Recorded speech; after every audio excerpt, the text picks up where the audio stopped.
Assalamualaikum warahmatullahi wabarakatuh. Pemirsa di mana saja Anda berada, selamat berjumpa kembali dengan channel YouTube Insan Dongeng. Pada kesempatan ini saya Bang Elgi akan melanjutkan Liku-Liku Jalan Kehidupan bagian ke-15. Terima kasih kepada semua subscriber yang selalu setia mengikuti. Selamat mendengarkan. Kak Sumo, tak ada uang sama sekali. Pertanyaan Dali tiba-tiba. Pertanyaan itu didorong oleh perutnya yang lapar dan kerongkongannya yang kering. Sumo tidak menyahut 1 sen pun tak ada uangnya. Sekiranya rumahnya tidak terbakar, tentu ia tak akan semiskin sekarang. Tentu masih ada barang-barang yang dapat dijual. Kain dan kebaya ibunya, perabotan dapur, alat-alat warung kopi, semuanya tentu dapat dijadikan uang. Dengan uang itu tentu cukup untuk ongkos pulang ke Cipanas. Sumo menghela napas. Sayang, barang-barang kita terbakar semua, Li, katanya. Ia menekurkan kepala, berpikir, kemudian memutar tubuh ke arah semula. Dali memandangnya dengan pandang bertanya. Kita ke Priuk lagi, Li. Kak Sumo, Dali meringis. Alangkah jauh perjalanan ke Priuk itu menurut ukuran Dali sekarang ini. Aku mengharap barang-barang kita tidak terbakar semua, Li. Siapa tahu ada tetangga yang menyelamatkannya. Salah, tadi aku tidak menanyakan dulu kepada Bapak RW. Kita ke sana lagi, Kak. Muka Dali tambah meringis. Iya. Ngaso dulu, Kak Sumo. Capek betul aku. Dali lantas saja duduk di atas rel, lalu tangannya mengurut-urut kakinya. Sudah lama ia tidak berjalan jauh. Pelan-pelan saja, Li. Aku juga capek. Kau lapar bukan?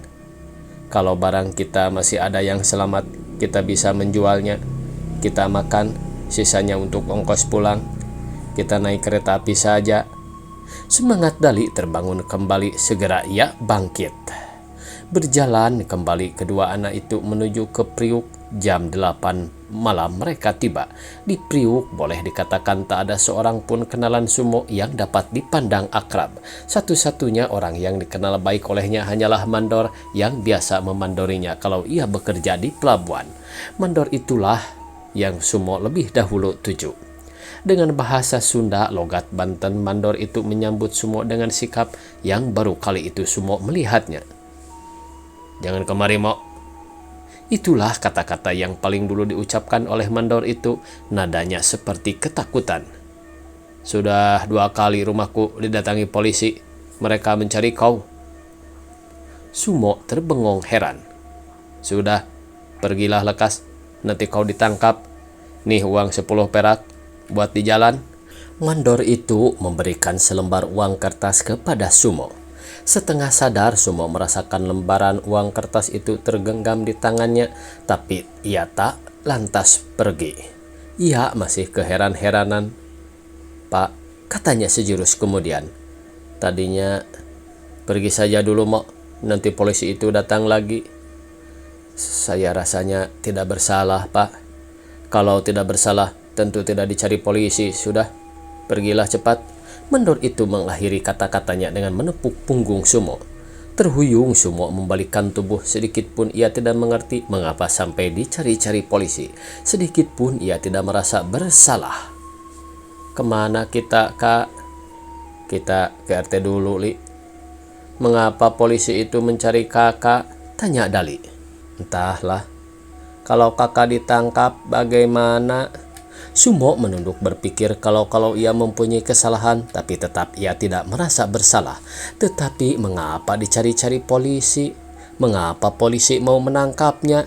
Sumo tidak mengerti. Tapi pertanyaan Dali sangat mempengaruhi pikirannya. Ya, bagaimana kalau ia ditangkap? Jantung Sumo mendadak berdebar. Kalau ia ditangkap berarti Dali tinggal seorang diri sebatang kara. Siapa yang harus menjaganya? Siapa yang harus memberi nafkahnya? Oh, Sumo mendadak sedih, lalu begitu saja air matanya mengalir. Oh, celaka amat diri, celaka amat diri. Sumo cepat memalingkan muka takut kelihatan Dali. Dengan lengan bajunya ia menyeka matanya. Entah mengapa sekarang ia merasa takut kepada polisi, maka ia tidak berani berjalan di tempat yang terang. Terpaksa menyelinap ke lorong gelap. "Kemana kita, Kak?" Sumo tidak menyahut karena ia sendiri tidak tahu kemana harus pergi. Peringatan Bung Mandor tadi sangat mempengaruhi hatinya. "Kita makan saja dulu, Kak," Dali mengusulkan. Sumo tanpa menyahut memasukkan tangan ke kantong, mengeluarkan uang dan memberikannya kepada Dali. "Kau makanlah sendiri, aku menunggu di sini. Belikan saja aku sedikit." "Kakak tidak ikut?" "Aku khawatir, jangan-jangan betul aku dicari polisi. Kau pergilah sendiri." "Tapi kakak tidak bersalah, bukan?" "Ibu juga dulu tidak bersalah, ditangkap." "Kakak jangan sampai ditangkap ya, jangan ya." "Makanya kita harus cepat-cepat menyingkir. Kita harus segera pulang ke Garut." "Tapi kalau harus berjalan kaki aku tak sanggup, Kak. Tak sanggup." "Makanya kita lihat dulu barang kita. Mudah-mudahan masih ada yang selamat." "Begini saja," kata Dali setelah berpikir sebentar. "Nanti habis makan aku sendiri pergi ke RT dan RW. Kakak tunggu saja di sini. Aku tidak dicari-cari oleh polisi, bukan?" "Kalau ditemukan polisi, bagaimana?" tanya Sumo. "Kalau mereka menanyakan kakak, aku akan jawab tidak tahu saja." "Atau," kata Sumo setelah berpikir sejurus lamanya, "kalau mereka menanyakan aku." "Atau," kata Sumo setelah berpikir sejurus lamanya, "kalau mereka menanyakan aku, kau katakan saja bahwa kau sendiri sedang mencari aku ya. Katakanlah begitu." "Iya, tapi kita makan dulu ya." Seorang diri Dali membeli makanan, tapi ia tak sampai hati untuk makan sendiri.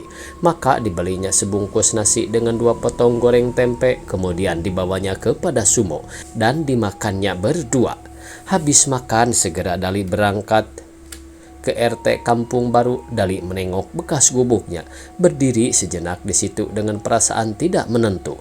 Kemudian menjenguk rumah tetangga, tapi baru saja hendak masuk ke emper, tiba-tiba 2 orang polisi muncul. Dali, anak kecil itu, meskipun berontak tenaganya tak seberapa, ia terpaksa mengalah kepada 2 orang polisi yang tubuhnya tegap, dibawa ke kantor polisi. 1 jam Sumo telah menanti, setengah jam lagi ia mulai cemas. Dali belum juga muncul. Mengapa? Pertanyaan itu tak terjawab oleh Sumo. Detik berikutnya merayap membawa ketegangan. Prasangka buruk mulai berkecamuk di kepala Sumo. Tak tertahan lagi, Sumo segera berlari dengan tujuan mencari Dali. Hati-hati, Sumo melongok ke bekas gubuknya. Seperti Dali, ia juga tertegun sejurus lamanya. Kemudian lunglai kakinya melangkah ke rumah tetangga yang rumahnya tidak turut terbakar. Gelap. Sumo ragu-ragu. Tapi ia melangkah terus. Ia memberi salam, tak ada sahutan. Diulanginya lagi, juga tak ada sahutan. Sumo melangkah ke tetangga lainnya, lagi mengucapkan salam, menanti sebentar. Kemudian pintu rumah nampak dibuka. "Oh, Komok," seorang tua menyongsong ke pintu. "Iya, Pak." "Lebih baik lekas menyingkir, Nak," kata si orang tua dengan nada menasehati. "Menyingkir?" "Iya, Nak." "Mengapa aku harus menyingkir, Pak?" "Oh, kau belum tahu. Sejak siang tadi beberapa orang polisi menantikan kedatanganmu. Kalau ditemukan pasti kau ditangkap." "Ditangkap? Saya tidak merasa bersalah, Pak. Mengapa harus ditangkap?" "Dengar, Nak," kata si orang tua. "Kau memang tidak bersalah, aku tahu. Tapi, Nak, kau telah melakukan kelalaian, dan kelalaian itu telah mengakibatkan kebakaran. Dan kebakaran itu telah menimbulkan kerugian besar. Itu sebabnya kau sebagai orang yang menyebabkan timbulnya kebakaran dapat dihukum berat hukumannya." "Jadi kalau tertangkap saya pasti dihukum?" "Betul, akibat kelalaian itu 4 rumah di samping rumahmu turut menjadi abu. Artinya kelalaianmu telah mengakibatkan kerugian pula kepada orang lain." "Habis bagaimana, Pak?" Bapak pikir sebaiknya kau lekas menyingkir, nak. Ya, saya memang mau menyingkir, Pak. Saya mau pulang ke Garut, tetapi saya tidak punya uang. Tadinya saya mengharapkan barangkali masih ada barang-barang saya yang dapat diselamatkan oleh tetangga. Tidak ada yang dapat diselamatkan kecuali sebuah kopor. Kau tahu sendiri, kebakaran itu terjadi waktu orang-orang bekerja. Bapak tahu di mana kopor itu sekarang? Orang tua itu menghela napas. Sudah di kantor polisi, Mo. Tadi siang diambil dari rumah RW. Sumo terhenyak, kepalanya mendadak pening. Seorang tua segera membangunkannya dan memapahnya ke dalam. Pintu segera ditutup. Bapak, kau sudah makan, Mo? Haus saya, Pak. Kepalanya amat pening rasanya. Sumo meramas-remas rambutnya. Istri si orang tua segera mengambil segelas air dingin. Sumo meneguknya habis. Terima kasih, katanya seraya mengembalikan gelas. Dengar, nak, malam ini kau tidurlah di sini, tapi nanti subuh kau harus berangkat. Saya tidak dapat berangkat sendiri, Pak. Saya harus mencari dulu Dali. Saya tidak bisa meninggalkan dia. Orang tua itu menakurkan kepala. Ia tahu betul bahwa tadi Dali ditangkap, tapi ia tak sampai hati untuk memberitahukannya kepada Sumo. Dengar, nak, katanya sejurus kemudian. Jangan kau pikirkan dulu Dali, pikirkanlah dulu dirimu sendiri mengenai Dali. Nanti kalau dia kemari atau Bapak sendiri bertemu dengan dia, akan Bapak urus, percayalah. Apakah Dali tidak berada dalam bahaya? Bagaimana kalau dia ditemukan polisi, Pak? Dali masih anak-anakmu, ia tidak dapat dituntut. Kaulah yang dapat dituntut karena kau sudah besar. Jadi sebenarnya bukan Dali yang berada dalam bahaya, melainkan kau. Pak, Sumo menekurkan kepala, bingung. Sayang, kopor saya diambil polisi. Kalau tidak, barangkali isinya dapat saya jual untuk ongkos. Lah, bingung sekali saya, Pak. Dari mana saya bisa mendapat ongkos? Seorang tua itu menunduk. Ia pun sama orang miskin. Kemiskinannya sekarang dikonfrontasi dengan keinginan untuk menolong Sumo. Lama ia berpikir, kemudian disuruhnya Sumo menunggu. Istrinya dipesan agar kalau ada yang menanyakan Sumo tidak diberitahukan bahwa Sumo ada di situ. Keluar sekarang orang tua itu. Setengah jam kemudian kembali lagi membawa uang 30 rupiah. Diberikannya uang itu kepada Sumo.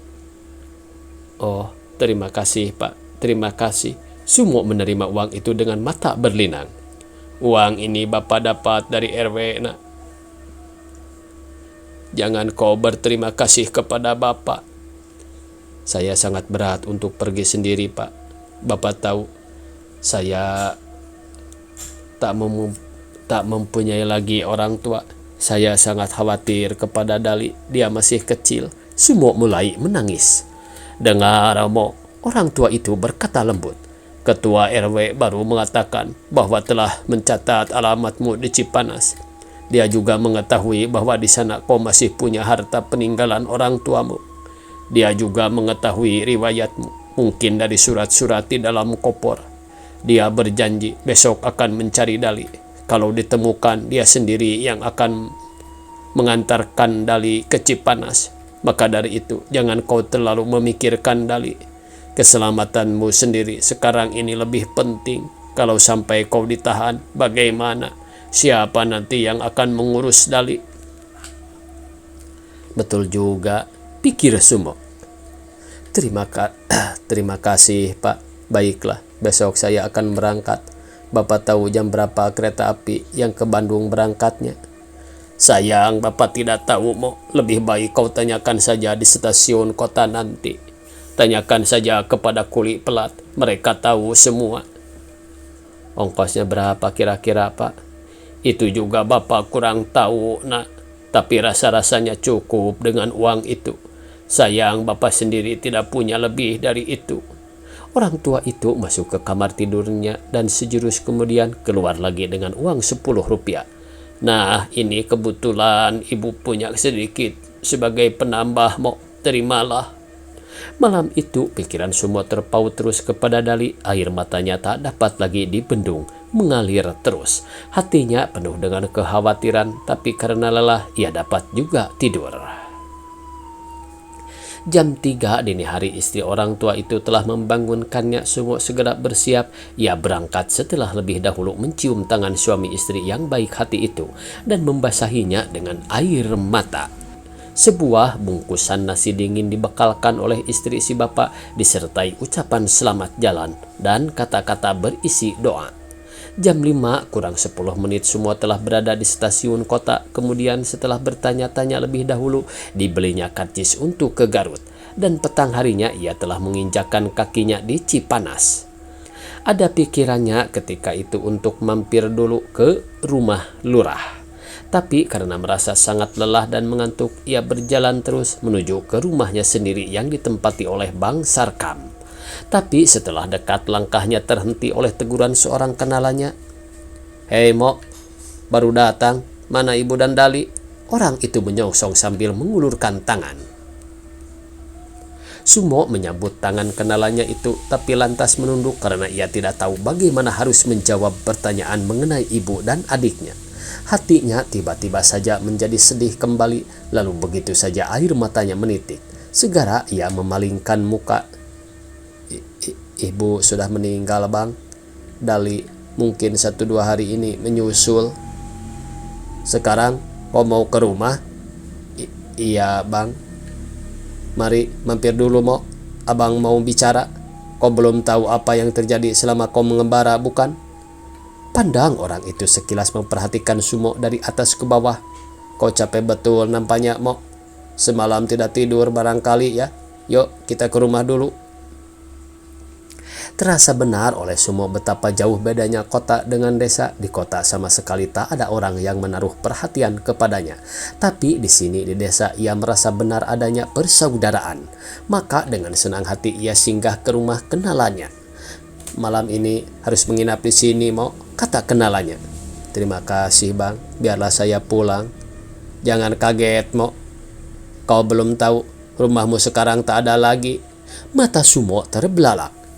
"Sebulan yang lalu gerombolan datang lagi. Rumahmu dibakar dan Mang Sarkam dibunuh. Rupanya gerombolan itu mau membalas dendam kepadamu.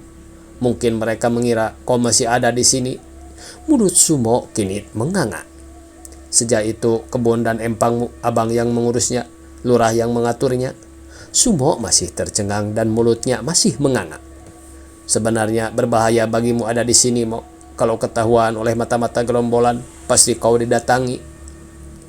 "Bang," tak lanjut Sumo berkata. Ia tak tahu lagi apa yang harus dikatakan. Kepalanya mendadak terkulai, tubuhnya yang letih mendadak jadi lunglai. Teramat sial nasibnya, lapar mengejar-ngejar, takut memburu-buru. Kemana harus pergi melangkah? Kemana harus menyembunyikan diri? Di Priuk dicari-cari polisi, di Cipanas dicari-cari gerombolan. Oh, diri celaka amat. Orang tua tak punya, kaum kerabat tak punya, punya saudara hanya seorang, tapi entah di mana. Sekalinya mau kembali ke kampung sendiri, mau berusaha di kampung sendiri, malah dicari-cari gerombolan. Ya Allah yang Maha Agung, tolonglah. Teringat akan nasibnya yang buruk, Sumo tak tahan, kembali air matanya mengucur deras. "Bang," katanya seraya terisak-isak, "saya lari dari Tanjung Priuk karena di sana merasa tak aman. Polisi mencari-cari saya. Sekarang di sini gerombolan juga mencari-cari saya. Habis, kemana saya harus pergi?" Mendengar keterangan itu, kenalan Sumo terkejut, kemudian termenung sejurus lamanya. Kemarin ia mendengar sendiri dari lurah bahwa 2 orang polisi dari Jakarta telah datang ke rumah lurah menanyakan Sumo. Hal itu sekarang olehnya dihubungkan dengan keterangan Sumo sendiri bahwa ia dicari polisi. Maka tentu saja kenalan Sumo itu jadi menaruh curiga kepada Sumo. Mulailah ia menyelidik. Kau belum menceritakan persoalannya, Mo. Apakah sebenarnya yang terjadi? Mengapa kau sampai dicari-cari polisi? Kau melakukan pelanggaran barangkali. Kalau tidak, tentu polisi itu tidak akan mencarimu sampai ke sini." "Apakah mereka mencari sampai ke sini?" tanya Sumo. "Betul, kemarin ada 2 orang polisi datang ke lurah menanyakan kau. Kalau kau ada, tentu kau dibawa." Sumo amat terkejut mendengar keterangan itu. Sedikit pun ia tidak mengira bahwa polisi-polisi itu akan mencarinya sampai ke Garut. Saya sebenarnya tidak bersalah, Bang. Saya tidak bersalah. Sumo menutupi mukanya. Percayalah, saya tidak bersalah. Saya sendiri tidak tahu mengapa mereka mencari saya. Sungguh, Bang, saya tidak tahu. Mungkin nasib saya sedang sial. Sumo terisak-isak. Coba ceritakan dulu pengalamanmu, Mo. Ceritakanlah apa yang kau lihat, apa yang kau ingat. Sambil diselang-selang dengan menyusut mata, Sumo menceritakan seluruh pengalamannya. Kenalannya mendengarkan dengan penuh perhatian. Karena Sumo menceritakan sambil menangis, maka kenalannya jadi ikut sedih. Seburuk itukah nasib manusia? Kenalan Sumo termenung. Seburuk itukah nasib manusia? Sekali lagi hatinya bertanya. Ia termenung lagi. Kemudian dengan lembut bertanya, jadi sekarang kau belum tahu Dali ada di mana? Belum, Bang. Maka dari itu saya sangat khawatir. Jangan-jangan Dali sudah ditangkap. Begini saja, Mo, kata kenalannya setelah berpikir sejenak. Kau tinggallah dulu di sini, tapi jangan keluar rumah agar jangan sampai ketahuan oleh mata-mata gerombolan. Sebab kalau ketahuan pasti kau diculik. Besok aku akan ke lurah, akan kurundingkan persoalannya dengan lurah. Mudah-mudahan lurah mau membelamu dan mau menyelesaikan persoalannya dengan polisi. Kurasa polisi itu hanya mau mengusut persoalan kebakaran saja. Makanya kau jangan terlalu was-was. Kalau lurah tak bersedia membela saya, bagaimana, Bang? Itulah yang kupikirkan, kata kenalannya. Lurah sebenarnya wajib membela rakyatnya. Tapi di samping itu, lurah juga wajib membantu alat negara. Kalau begitu, barangkali lebih baik saya menyingkir saja. Jangan putus asa dulu, Mo. Memang kalau tak ada lain jalan, kupikir juga lebih baik kau menyingkir dulu untuk sementara. Ke Bandung misalnya. Kau sudah biasa berjualan, bukan? Kalau kau dapat menunggu sampai minggu depan, barangkali aku dapat mengusahakan modalnya. Barang 1.000 atau 2.000. Tapi sebaiknya kau tunggu saja hasil pembicaraanku dengan lurah besok. 15 tahun umur Sumo sekarang, tapi 15 tahun belum dapat mematangkan jiwanya untuk menghadapi ujian yang bertubi-tubi. Ia belum dapat menganalisa sesuatu dengan pikiran dewasa. Ia hanya dapat merasakan bahwa nasibnya sungguh-sungguh celaka. Tapi mengapa ia harus mengalami nasib seburuk itu? Ia tidak tahu. Yang ia tahu hanyalah kenyataan bahwa ia dicari-cari oleh gerombolan dan dicari-cari oleh polisi. Sungguh celaka nasibnya. Celaka karena ia tidak dapat mencari jalan keluar sendiri. Ia tidak tahu apa yang harus dilakukannya. Ia tidak tahu kemana harus pergi. Tak tahu kemana harus berlindung. Tak tahu kepada siapa harus mengadukan nasibnya. Tak tahu kemana harus minta keadilan. Sumo terisak-isak di kamar sempit, sedih dan takut berkecamuk dalam hatinya. Di luar seakan-akan berkeliaran mata-mata gerombolan. Sekaliannya mengintip-ngintip, memasang mata dan siap sedia dengan senjata untuk membunuhnya. Polisi seakan-akan ada di mana-mana dan semuanya sedang mencarinya untuk ditangkap, untuk dimasukkan ke dalam penjara.